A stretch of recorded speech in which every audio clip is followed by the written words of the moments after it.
मधेसी महासङ्घ अरू महासङ्घ छ। त्यस कारणले गर्दाखेरि यो हजुरको 10 प्रकारको अपाङ्गता भएको व्यक्तिलाई प्रतिनिधित्व गर्ने एकदम सहज काम गर्ने एकदम सहज र हामी काम गर्ने एकदम सहजता पनि हुन्छ।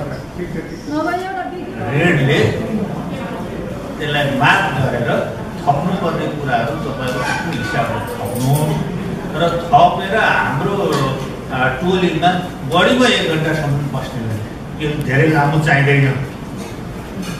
एक दिन खेलाउँ त्यसमा एउटा खबर हुन्छ र यसलाई टुङ्गोमा लैजाउँ र महासङ्घको साथीहरूले बुझ्ने अपाङ्ग महासङ्घको साथीहरूले बुझ्ने अब अपाङ्ग महासङ्घै यसले नेतृत्व गरिरहेको छ भने यो 10 वटालाई किन राख्ने यो तपाईँहरूको सोचिदिनु।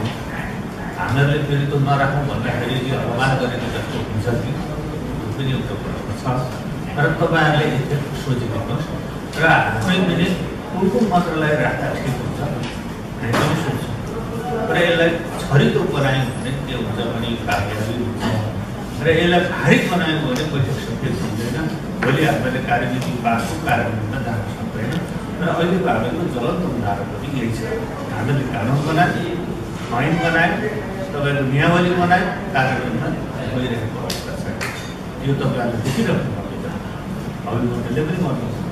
बालिका संरक्षण त्यस्तै बाल अधिकार ऐन हामी त्यही अवस्थामा छ। अरू प्रदेशका पनि त्यस्तै अवस्थामा छन्। यो कुरालाई मध्यनजर गरी तपाईँहरू पनि माइग्रेसन भएर आउनुहोस्, हामी छलफल गरौँ। अब सम्पूर्ण सहभागीहरूलाई आज हामी भयौँ अनि सहयोगी सङ्घ संस्थाहरूलाई 1900लाई धन्यवाद दिँदै यो कार्यक्रममै सक्रियको जानकारी गराउँछु।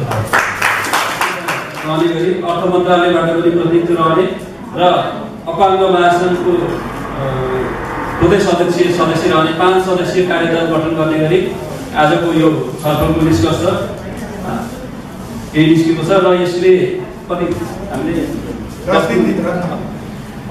10 दिनभित्र यो कार्यदलले सुझावसहित पेश गर्ने गरी यसलाई चाहिँ अन्तिम दिने गरी आजको छलफललाई अब हामी निष्कर्षमा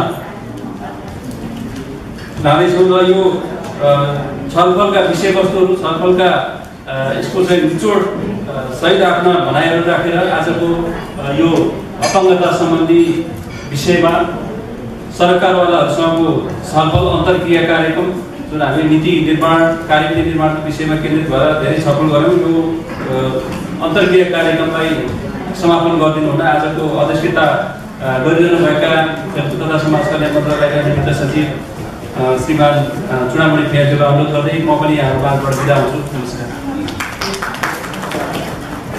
धन्यवाद उद्घोषकज्यू।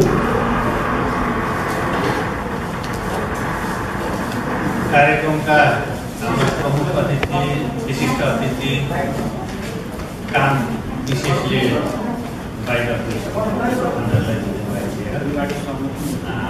अब हामी मुख्यमन्त्री कार्यालयका आदरणीय कानुन सचिवज्यू, अन्य मन्त्रालयका सचिवज्यूहरू, युनिसेफ नेपालका पदाधिकारीज्यूहरू र अपाङ्ग महासङ्घका प्रतिनिधिज्यूहरू सम्पूर्णमा हामीले धन्यवाद पनि मन्त्रीको तर्फबाट दिइसकेका छौँ र मैले यो विषयमा धेरै बोल्नु जरुरी पनि ठानिनँ।